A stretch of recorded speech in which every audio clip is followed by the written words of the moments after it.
more can I say? Top Billin. Yo, Top Billin to ya. All right, y'all, your boy is beaming from ear to ear because what did I say when I did the Justin Houston film study a couple of weeks ago? You better get on your knees and pray that man does not sign with the Baltimore Ravens. Now, come on, man. This shit is hard, right? Think about this. That man probably had a myriad of suitors. There's no doubt about that. He said and told Adam Schefter, or at least it was reported, that he wanted to go to the Ravens because he is definitely in search of that championship ring. And to me, if some of the teams that I was thinking about that he could fit with and everything like that, the Ravens would be that team. The Ravens ain't playing around. I know a lot of people out there like to disrespect stuff when it's not their favorite team, or they try to downplay this and that. Even in the thing when it said the Ravens signed Justin Houston, you could already see it. It's like the fucking go along, get along game, casual fan playbook 101 or whatever like that. Oh, he's old and washed up. They'll say that about anybody, man. Right? Justin Houston's old and washed up? How, Sway? That man was balling out last year. And edge players are one of these positions, right? I know 99% of people never ever actually played football before, but edge player is one of these positions to where it's not predicated on severe athleticism.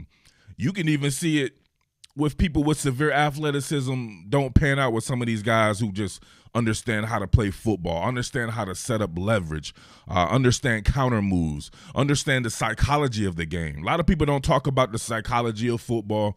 It's something that you have to been a part of. It's something that you have to have experienced out there on the field. There's a huge psychology level to football, and someone like Justin Houston has mastered that shit. So he'll be good to me. At the very least, he'll be one of these guys who can contribute in a major fashion. Maybe not getting you 20 sacks like he did when he was younger or whatever like that, but this man can't get you 7 to 10 sacks or 5 to 8 sacks or something like that. Those things are crucial to me. You're going to have a bevy of pass rushers. Still got Pernell McPhee. Hopefully your guy Ferguson can step up with Tyus Bowser. You got the young boy Odafe Owe. If you talk about severe athleticism, there it goes. But a rookie Odafe Owe can't compare to old man Justin Houston. And that's what they be doing, man. They be like, oh, he's too old. He's too old. Dude, you could get a damn embryo. And they be, oh, that embryo's too old, man. It's an old embryo. Like, come on. Like, be realistic. Justin Houston can play, and you know that. And that's what I said. That is exactly the guy that I wanted. I love Melvin Ingram. I love Ryan Kerrigan. But Justin Houston always looked like a Raven to me. To me, what did I say? If you play for the Colts, you can play for the Ravens. It's like the same type of setup there to me. Like, they get very much the guys that they drafted, I could have seen the Ravens drafted. They play a very similar brand of football there.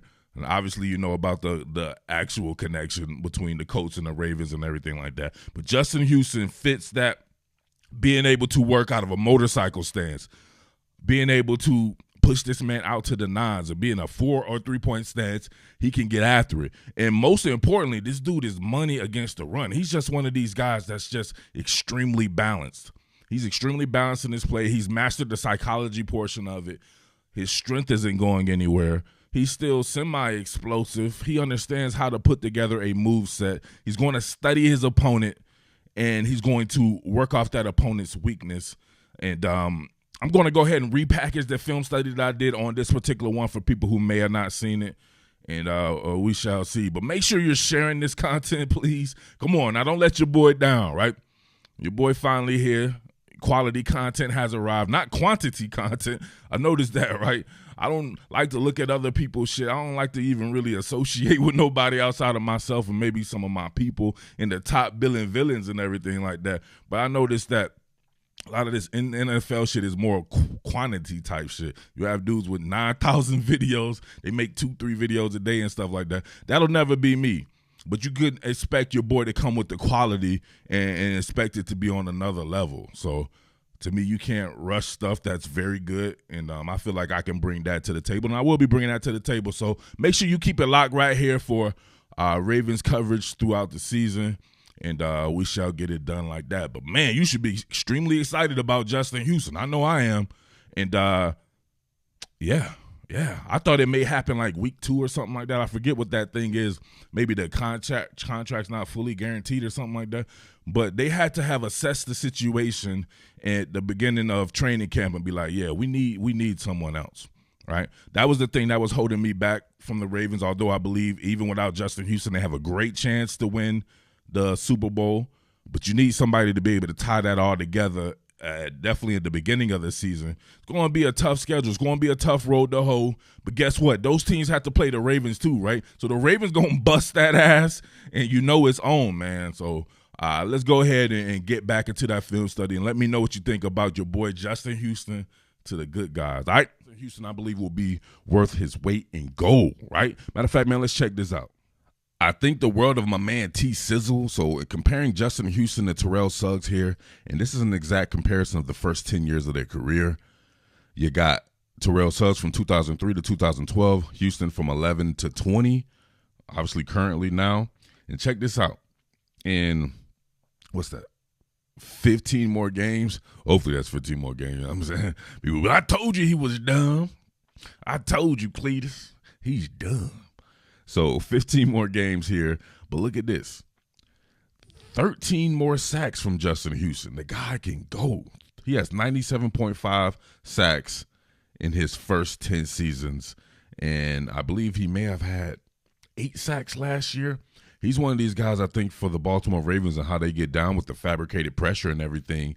I believe he is good for 7 to 10 sacks even at this stage of his career. Terrell Suggs was still good in his later years. If you can rush the passer, man, you find ways to get to the quarterback even in your later years, because then it becomes a mind thing. You might not have your fastball, but you still have that football mind. And Terrell Suggs had a great football mind. Justin Houston has a great football mind. Their football intelligence is off the chain, and they will continue to get after the passer, to me, no matter the age. They would have to fall completely off a cliff with their physicality, their physical makeup, not to be able to do what you think that they can do, or at least at a serviceable type of clip.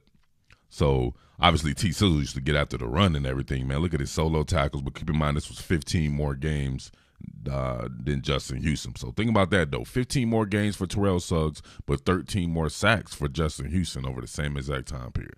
That shit is crazy. Absolutely crazy, all right? So matter of fact, let's get to a little quick film study on Justin Houston, man, and I'll get out of you guys' hair. Let's go. Houston right here going against Charles Leno. Now, what I like about this is his ability to take inventory and see exactly what Charles Leno is doing, and his ability to be a balanced rusher, meaning you can't really say if he's a finesse guy or if he's a power guy, because he can blend them both together. So you know his ability to convert speed to power is off the chain, because you have to respect both his power and his finesse moves. So you'll see him right here. Take a balanced approach, quickly bend it inside, man. And then, of course, you know what he's doing, baby. He's going to be giving out that prison loving right out there to your man Nick Foles. Too easy. Too damn easy. Charles Leno of the Washington football team. Ooh, boy. Let's get in slow motion right here.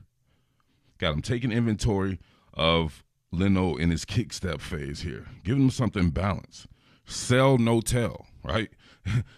He's going to sell like this could be a potential bull rush or something like that by him squaring him up, but there's no tell to it. Look at him quickly work the hands, fight the hands, working in the chicken fighting stage right there.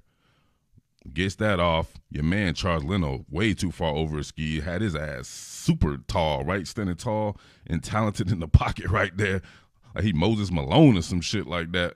And I look, too easy. Bend it to the inside. Your boy Nick Foles could barely get up into his drop set. Prison loving has ensued. Come on, man. Going against Leno again, and you can see this is a pretty wide technique here. So you're not putting somebody in this type of space if you don't believe in their quickness. Hey, you're just not going to do it there. So you'll see him once again. Hey, if it worked before, why not try it again? taking that inside approach on Charles Leno, and Charles Leno just, I don't know. Oh, you see that right there? You hit him with the hezzy. What is Nick Foles doing? Come on. Come on. I think he may have gotten away with that too. But check this out. You see that man, right, hitting him with the hezzy. It's almost like a rhythm hezzy, like if you're a wide receiver. You're taking inventory, trying to get Charles Leno to bite on something. You stick that foot in the ground right there, hit him with the crossover. Leno, if you reach, I'll teach you. Everybody knows the old adage, if you are old hoop head, if you reach, I'll teach you. Leno starts to reach. Look at him. He's not even bending his knees or anything, right? He's in FEMA mode. He's already in recovery mode, and my man hasn't even really done anything yet. So now he gives him half a man, and now Leno tries to work while in recovery mode, but you can't do that. You're not going to be able to turn yourself perpendicular and then be able to ride with somebody who's working an inside approach right there. So look at that. Mad easy. I love it right there. Nick Foles just throws the damn ball. Check this out. One more time, full speed. Come on, man. The Baltimore Ravens can't use that or anyone else, right? So if he goes anywhere and you're watching this, whatever like that, I might have to repost it. Hopefully he does go to the Ravens, but I can see him at a myriad of teams, and he could be the one that kind of tilts the favor. It's just an arms race to me in the AFC, and guys like this are a necessity. Look at how wide of a technique he's at right here. So if you're a guy like Titus Howard, you're thinking about this. It's like, man, you got a lot to think about before he gets there and shit. It's almost like when you was younger and your mom's like, I'm going to give your ass a whooping later. I used to be like, man, I ain't feel like thinking about that shit all day. I used to be like, you know what, Mom, go ahead and whoop me right now. I ain't got time to be thinking about this shit for a few hours. This man got to think about that because he's aligned so far. And then, of course, you see when he gets there, what's going to be going on right there. Oh, arc theme. Oh, and he forced a fumble on Deshaun Watson there. Come on, man. I love it. Coming out of that, running the arc, Titus Howard has to be wary of it. He can't get too far in his drop step phase, and he can't get too shallow when you're coming that far. So you're in no man's land. You're at his mercy. He's first. Long arms of the law there. He's first getting inside of your chest. Then look at that. Rip and dip on him. Turning the corner, can't do nothing about it. Again, FEMA mode. Deshaun Watson actually tries to step up. Got mad people there. Buckner helping out. Man, I love that Colts defense too, man. But look at that. Your boy Justin Houston there. That's hard. That's hard.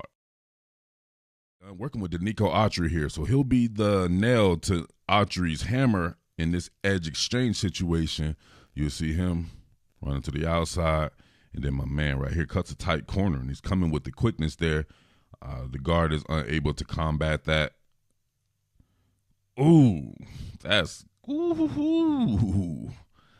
sick right there, man. Look at him cut the tight corner here. Football's another game that's all about angles. You give him that, Autry on the inside right there, you cut right off his hip.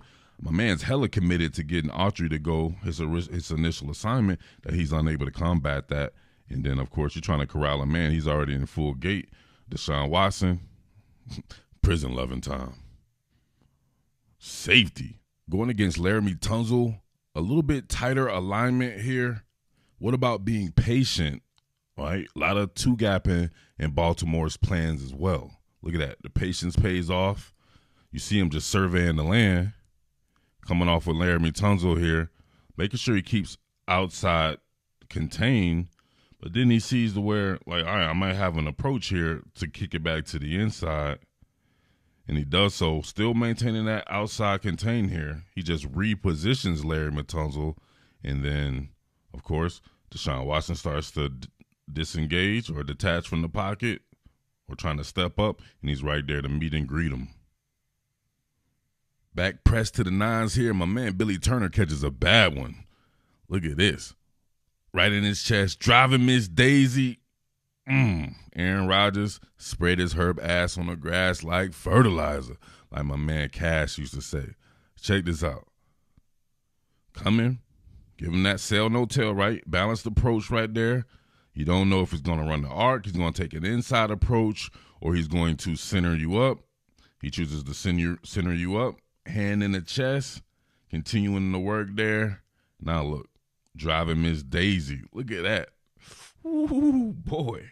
It's actually kind of like an arc run, but with the physical approach to it, he's taking a big 330-pound Billy Turner, and look at that. Just driving Miss Daisy, baby. I was trying to drive you to the stove, Miss Daisy. Look at that. Come on. That's hard. Nasty. So I'm going to call it right there, man.